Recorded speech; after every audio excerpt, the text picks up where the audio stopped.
ngopi. Ngobrol pena isu-isu. Oke, sama-sama Ustaz Rosyid di Masih dalam tema kita keistimewaan dari sholat duha. Sholat duha. Nah nih Ustadz, sholat duha itu sebenarnya kalau dilakukan berjamaah boleh nggak Oh iya, Ustadz? boleh nggak tadi ya? Itu tadi ya?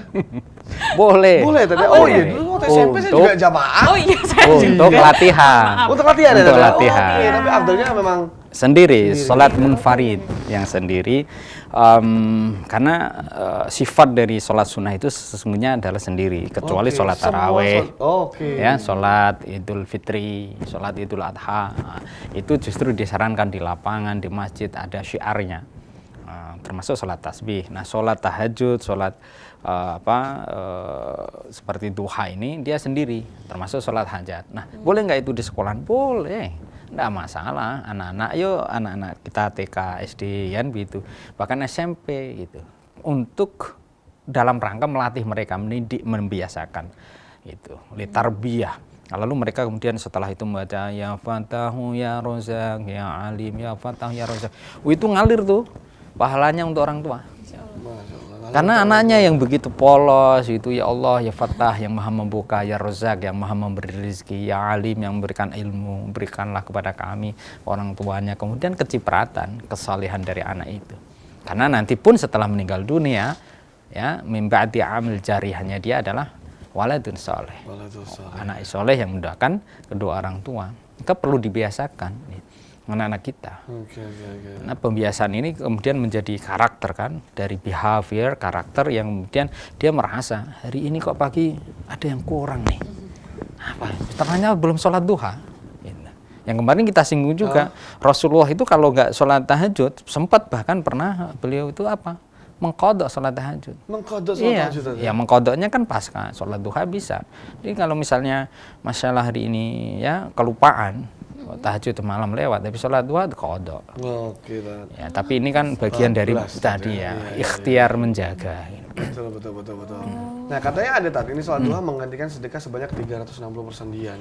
Itu hadis yang dimaksud seperti apa sih? Jadi 360 persendian maksudnya fil seperti insal apa? itu mifsol ya, ada 300 salah sunmi'ah itu ada 300 360 persendian. Rinciannya ada persis itu, termasuk yang banyak itu di muka. Oke. Ya, muka kita, iya persendian kita itu ada persendian yang setiap hari oleh Allah dianjurkan untuk disedekahin. Lah kalau kita tidak mampu bagaimana? Yakfika, cukuplah kepada kita apa? Rakaat di sholat duha, 2 rakaat. Nah, kenapa kemudian kita pegel-pegel, kemudian kadang ya Allah begini ini? Karena kita juga kurang mensedekahi diri kita. Sedekah itu kan bagian lain dari cara kita bersyukur, memberi. Siapa kemudian memberi, maka Allah akan kasih juga lebih banyak lagi. Nah, kita apalagi kalau kemudian sedekah, sholat duha, sholat tahajud, cakep. La khaufun alaihim wa lahum yahzanun. Tidak ada rasa terlalu khawatir, rasa takut. Kenapa? Karena dia percaya diri. Gitu. Dia sudah mengikhtiarkan, ya Rabb, saya menjalankan. Memang bukan sombong, beda ya antara sombong. Ya Rabb, kami sudah melakukan hal ini. Pasti kami, enggak. Kita sudah merasa nyaman. Yang paling kita bisa detect secara sendiri, ya nanti kita coba itu. 1 minggu, buatlah banyak maksiat. Fitrah kita pasti nggak tenang. Iya, kan? Itu pasti Kak Sela ya. Nggak tenang tuh. Oh, saya memang tergoncang kalau saya ada maksiat dikit, ya Allah. Berhenti di goncangan ya. Ya itu. Tapi kemudian 1 minggu itu kita ya Allah SOP-nya dapet, itu malam sudah tahajud, kemudian berjamaah sholat sama orang tua. Kayaknya indah sekali. Indah sekali. Pembawanya itu juga nyaman gitu. Assalamualaikum kaifal hal ya akhi. Masya Allah. Gimana kabarnya dan lain sebagainya. Tapi kalau bawaannya habis bermaksiat tadi itu, ketemu orang aja, wah bagaimana ya? Doa aja kemudian ragu kok. Ya Allah, masihkah pantas saya berdoa gitu.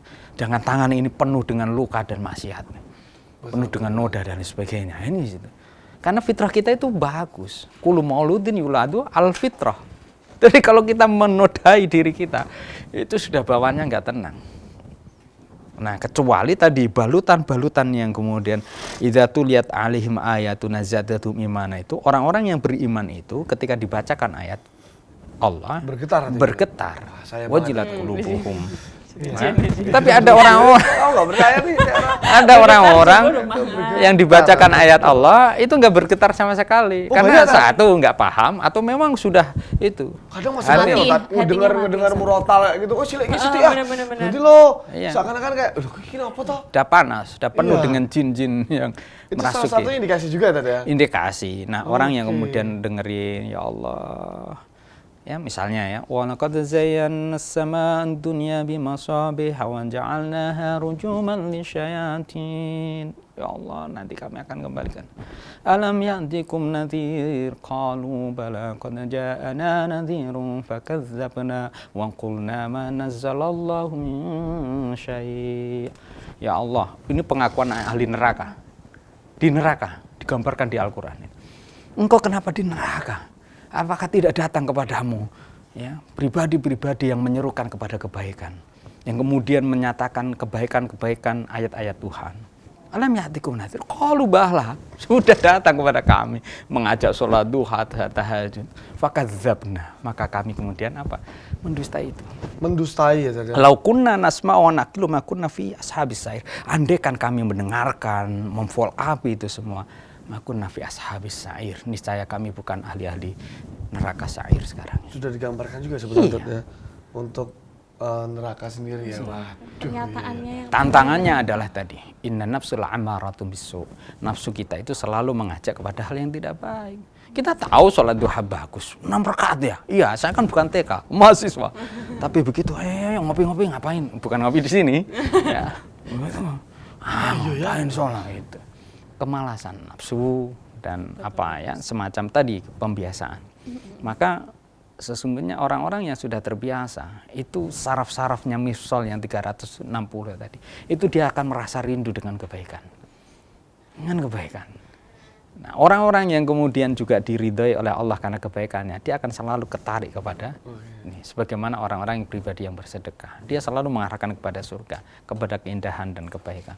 Orang-orang yang kemudian bakhil, orang-orang yang kemudian pemalas, dalam bahasa Rasulullah kusala, ya kan ada doanya juga kan supaya kita terjauhkan dari bakhil, dari kemalasan itu adalah orang-orang yang kemudian memang secara pembawaan itu sudah nyaman dia di zona-zonanya seperti itu.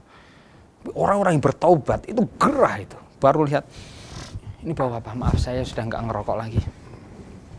Oh saya ini maaf ini saya pagi ini belum 1 jus jambu, jus avokat. Terus hari ini saya belum berbagi. Saya selalu meneguhkan mereka loh yang kemudian maaf tidak punya Tuhan itu rindu berbuat baik. Betul. Kenapa engkau menolong kami? Ya karena kami hadir di dunia ini untuk membuat dunia ini lebih baik. Kamu nggak percaya Tuhan, tidak perlu Tuhan. Karena kebaikan itu membuat juga dunia ini lebih baik. Kamu lihat orang-orang yang merusak dunia ini. Tanpa mengenal Tuhan pun mereka merusak tanaman dan sebagainya. Dunia ini rusak. Apalagi kalau dengan nama Allah, engkau tidak menebarkan kasih sayang. Masya Allah, luar biasa ya, ini ya, Tiara ya. Ya. Sampai domblong loh saya loh. Dibilangin sama ke teman-temanmu ya, Oh, nanti iya, ya, iya, siap. disiarkan ini ya. Betul. Oke, nah ngomongin sholat duha lagi mungkin tadi ya. Mungkin ya ada pertanyaan, tolong ya. Iya, tolong ya, kehabisan, tolong ya. Kalau Ini bertanya pertanyaan ngurangi dari waktu. Instagram, Mbak.